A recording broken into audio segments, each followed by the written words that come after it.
All right, cool, cool. So we are locked in with the man himself, Mr. Nigel. What up? Super excited to have you as actually the first person grazing the stage. So I know obviously a lot about you, what it is that you've done and the impact you have in the various communities, but to the people tapping in, this will be their first time getting to meet you. So, let's just get straight into it with the questions. You're obviously currently an account executive at Google. I know that kind of falls into the tech sales pipeline, and we'll talk about that later. But what did that process really look like getting to such a massive company at, a very high level role, at such a young age? Appreciate that. Yeah, I mean, it's definitely been a journey. For me personally, I always knew that I wanted to kind of work in big tech, social media. So I set my lane up that way. And, from being a resume writer myself to being somebody who does public speaking, being able to put myself in the rooms around the people. And that way, when it was time for me to start reaching out for the jobs, it wasn't my first time, building up those organic relationships. So currently, right now, I work as an account executive in Atlanta, Georgia for Google, where I'm selling softwares, Google Cloud products, and AI solutions for businesses. But it's been a journey. Like you said, I've worked in advertising, I've worked in marketing, I've done engineering before. And then even my younger days, I've worked the Amazon warehouse, UPS truck, and all different types of business ventures as well, lead up to that point. Yeah, no, that's a dope background. I mean, I think one thing to kind of shed some light on a bit is also where are you from? I know Yeah, you're in Atlanta now, but where'd you start off from? for sure. Yeah, based in Atlanta now, but born and raised in Baltimore, Maryland, and that definitely played a huge part in my upbringing. Just from being a young person who was introduced to business at a very young age. I come from an entrepreneurial background, where my grandmother had a cleaning service business, where my mom, never worked a job. To then, okay, I want to go into corporate, but I was like, I want to be smart about it as well. So kind of having that balance, and then having a job like tech sales where you're kind of like your own mini boss, picking up the phone, knocking out, different business conversations, and kind of having the best of both worlds, bringing that to corporate. So, coming from Baltimore was great. I went to college at North Carolina A&T, where I studied engineering, and then made a shift into sales when it was time. That makes sense. No, I appreciate you connecting the dots because I think oftentimes the environment plays like a limiting factor on our beliefs on what we even think we can do. Sometimes when you're in spaces where you might only see certain things around you, you think this might not even be possible for me. So it's just admirable to hear that, your grandmother seems like instilled a very strong work ethic in you at an early age and, Sure. kind of planted those seeds to set you up to be where you're at now. So, you know, we always talk about the good and we're definitely going to get into a lot of that, but I want people to be able to relate to you in a sense. So what are some of like the key moments or decisions in your career at any point or even early childhood that Mhm. you feel like led you here today? If you had to give maybe one scenario where you thought something wasn't working out for you, but it Yeah. ended up setting you up for the success you have now, if you could shed light on a moment like that, I think a lot of people could resonate with it. For sure. I mean, I'll give you two quick examples. I mean, first off, making a decision to move for college. I know a lot of people, it's big, like college versus no college, to state, in state, out of state. It's a lot of decisions. For me, it was very beneficial to leave Baltimore and to go to A&T, which is a HBCU. And it worked out in my favor because the person who I am today, the speaking ability, the confidence, the business, yes, I had a foundation of that, but being able to see other individuals doing it, I'm like, okay, boom. As soon as I saw it, I'm like, that's all I needed to see. So that was like a huge, I guess, like life decision that I had to make. And then the last thing I would say is just going through ups and downs as a person, like we all have challenges. Like there are moments where life is great. There's moments where it's like, damn, like we all dealt with different, cards. So for Yeah. me coming up, I had a lot of different family situations that weren't the easiest, but you learn from it, and you try to use the situations that you're in to inspire you and motivate you, and then you get around other individuals that are going through worse things or could use your motivation, and you could be a pillar of strength for somebody else. And that's how to move and navigate through those spaces. No, I like that a lot that you're in a space now where it's like, okay, let me understand that what I have going on might be painful, but if there's someone out there in a worse situation and still winning, like there's no excuse why I can't give it my all and win too. So that Right. mindset is definitely going to take you far for sure. Thank Um, so just to give some insight on who's really going to be watching this, it's probably going to be people who don't even know what an account executive is or what their role is. You know, they might have heard the term tech sales, but they might not know what an AE really does. So, you know, I know each company is different. Could you first shed some light on, like, what does the typical day in your role look like, if there is any, you know, routine to it? Like, what are the main tasks and responsibilities you could touch on? For sure. I mean, an account executive, you want to think of this person almost like the closer. So this is going to be usually the second, maybe third conversation that's had with the customer. And even if you're selling anything, there's somebody who does the intro, and then there's somebody that's actually, you know, bringing the delivery, looking to physically make the sale. And so for me, that's what I do. It doesn't require a ton of technical experience. I don't have to do any coding on a day-to-day level. I probably will take maybe 3 to 4 client calls, if that. But most of it is just research, you know, working with my existing customer base that I already have, or getting ready for the next call, or just studying up, making sure I know about the information, because we are selling technical products. And so as the account executive, I have to be able to speak to it, answer general questions. And I'm a salesman. So, like, you know, I got to start with my words and make sure I really know what I'm talking about. No, I like that a lot. So you would say a lot of it is almost, if you can find someone's pain point and somehow know how your product is the solution to it, then it's almost a no-brainer why they will want to, you know, move forward with the services your company provides. Absolutely. And then for those that don't know, I mean, either conversations are hot or cold, meaning they were interested and called in, or cold, where either the team, myself, or somebody, we just got in touch with them and they just want to hear more information. So it's a sales job, but in a sense of still like at home, working remote, or in an office. I'm not getting hung up on or anything like that, or having a cold call per se in my particular position. But it's more of, hey, we just get on, we talk business. If it's a fit, let's do it. If it's not, let's stay in touch. No, I like that perspective a lot, because I think when you hear sales, almost sometimes it feels like, you know, it can be like a pretty high pressure job, and kind of scary talking to different people. And, you know, you're just making it seem like it's almost like a conversational style, building a relationship with them and kind of closing in the deal and creating win-win scenarios. So, you know, if you don't mind shedding some light on the pay structure, just because you don't got to go heavy in depth, Okay. but just because most times when you hear sales, you think it's 100% commission. So if you don't sell anything, you're not getting paid. Is that the case where you're at right now? No, it never has been. And most of the times it can. Sometimes it can, but from what I've seen in a lot of these like tech sales or like customer engineers, BDRs, SDR positions, that's not the case. They do start you off with a nice base salary. And when I say nice, it just depends on what state you're at, you know, what level in your career, like how many years of experience, but enough to like do well and pay your bills. And then the great thing with sales is you can make money on top of that. You can have commissions. I've seen 50% commissions. I've seen 100% commissions. I've seen people, like, it's crazy. And the reality is everybody else in tech is paid well. They're definitely getting compensated greatly, but they don't have the same quarterly bonus abilities like we do in these sale positions. No, I like that a lot, because it's like you have a great baseline to sustain a lifestyle and kind of have a level of consistency. So that way it's not like, you know, you're operating out of desperation, but also you are rewarded heavily for, of course, moving the ball forward. So, you know, that clarity definitely helps. I want to give this gem out to some of the other people who might not know the entire pipeline. Could you just name maybe like a few roles that also you collaborate with? I know you said there's someone kind of setting the appointments, and then some touch points after you, of course. You know, what are some roles people could also look into that complement in this kind of flow?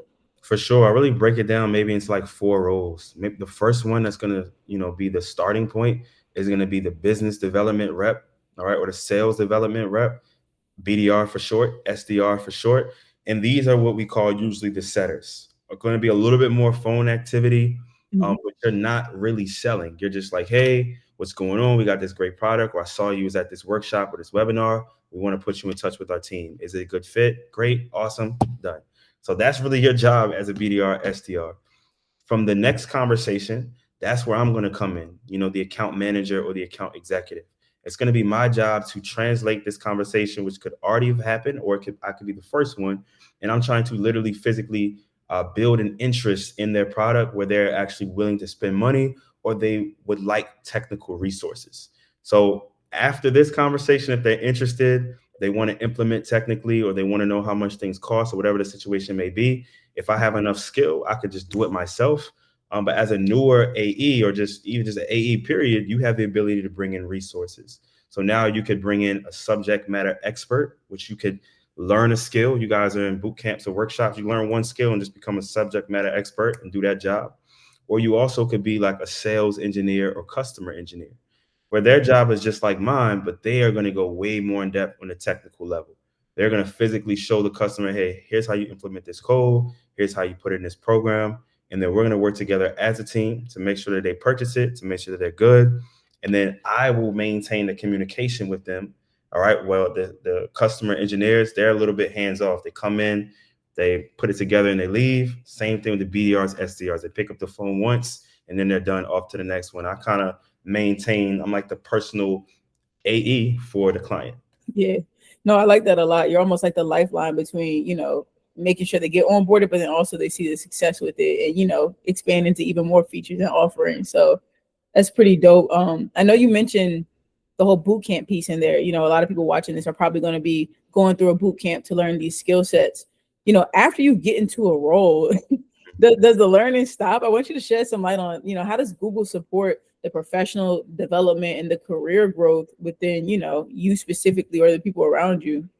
Yeah, it's always so much to learn. And I always tell people, you really just got to be able to know what to say in the interview, because you're not really expected to come in and be a superstar right off the bat. Even for somebody, I've transferred from another Google position to this one. I didn't know anything about cloud tech sales at all. I was doing account management on the marketing advertising side. So I was dealing with YouTube ads, search ads. I just started this new job 4 months ago. And so I literally didn't know a thing. But I'm a great salesman. I'm a great businessman, and I know what to say in an interview. And so to answer your question directly, yes, there's tons of support. If you're new, you're new. You can learn your way up, and don't feel like you have to know everything.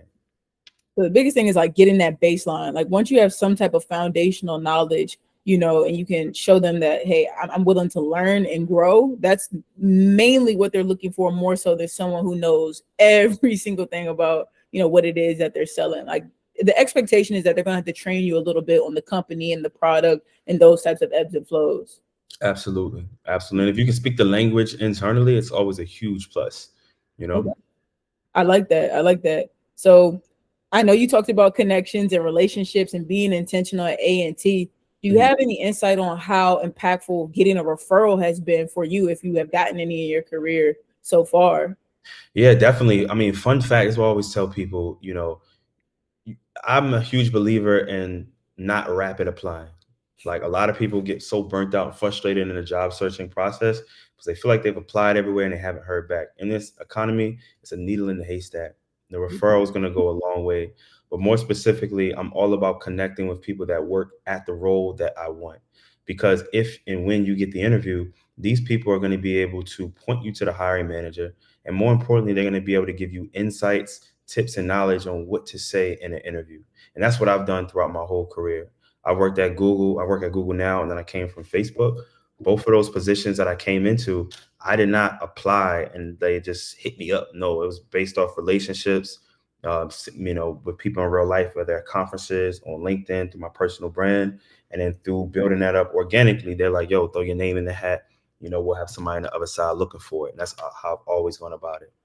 No, I like that a lot. I like that you mentioned LinkedIn as well, because obviously the face-to-face conferences are the most impactful and the way you can be the most memorable because someone met you in person. But we do have a leg up also having access to LinkedIn. Like if you're in a bind and you can't even afford to go to the conferences, you can at least get on LinkedIn and try to network. If you reach out to people, you'd be surprised how many people in tech are so responsive and willing to help, and however they can. So. Oh yeah, I'm a huge fan of that. That's the way to go. I tell people I'd rather you set up conversations than apply.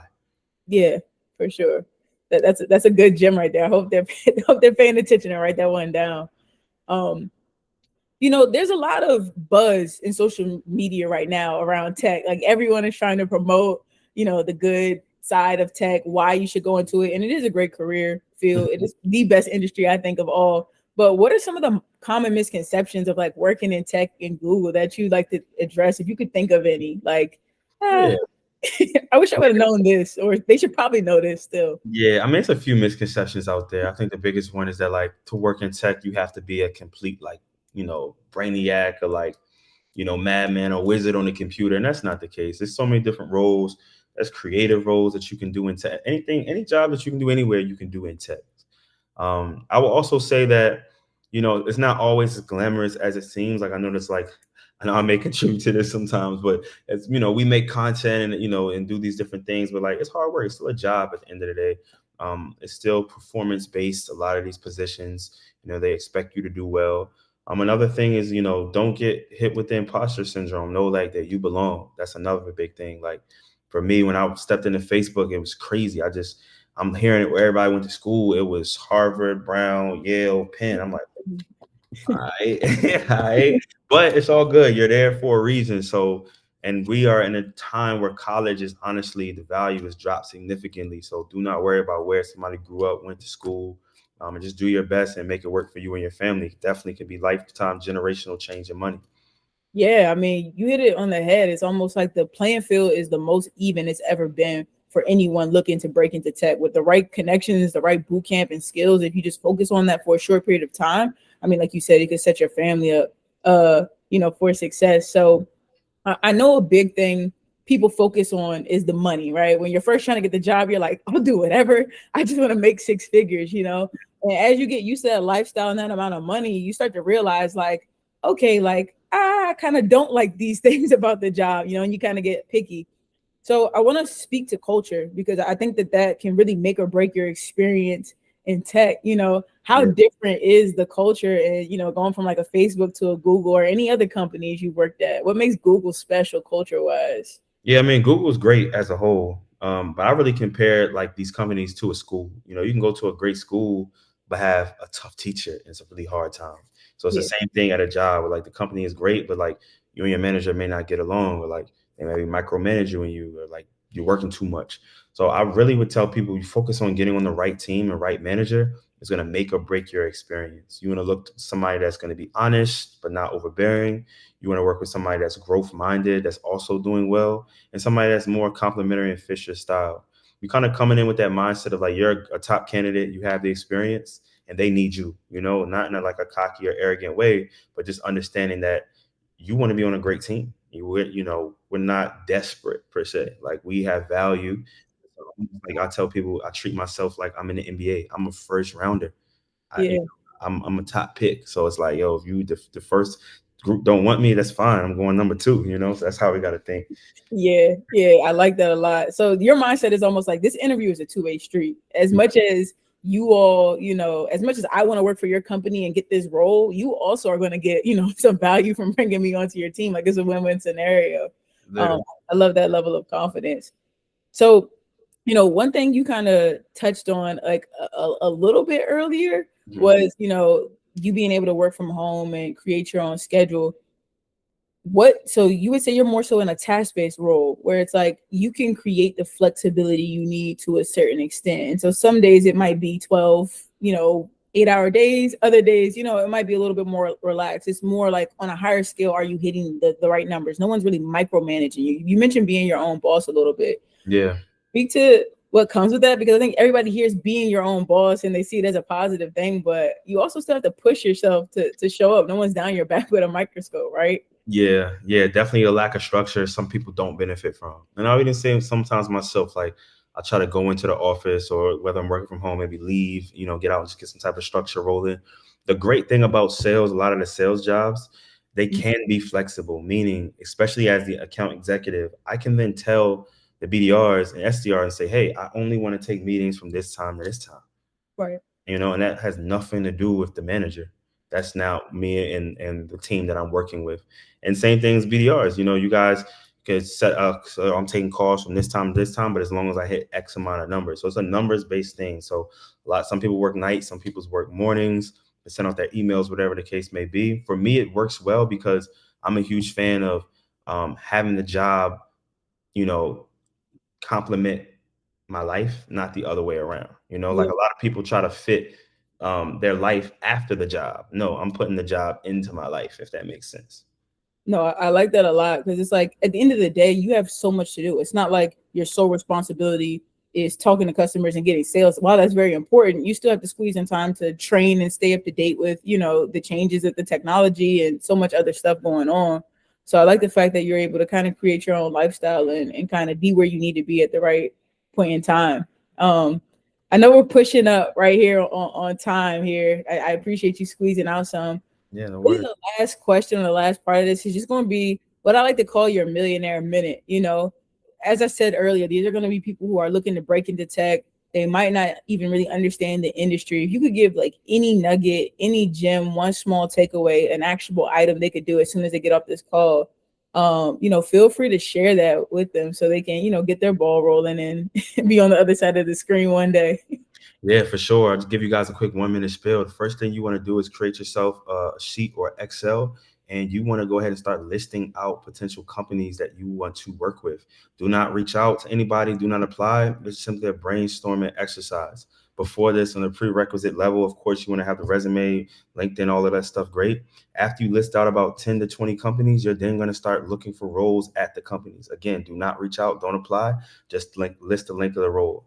After you write down the companies and the roles, then you're going to write down maybe 5 to 10 people that you may want to meet one day. Again, do not reach out, do not apply. But now once you're done, you're going to be with 60 different opportunities right in front of you to everything from your head to the piece of paper. And then you're going to be able to bucket, categorize these things, see what certifications you need, start to develop an outreach strategy, and day by day set up conversations that will lead you closer to your next role.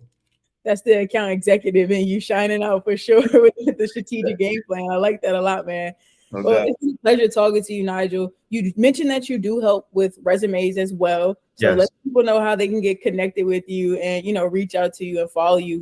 You're dropping daily tech content as well that could be helpful for someone trying to land a tech sales role. Absolutely. Absolutely. Definitely Instagram's the best way. That's just Nigel's Canvas. Hit me up, throw me a follow. And definitely want to see you all win. I see everybody at the top. Let's do it. Appreciate you, man. Peace.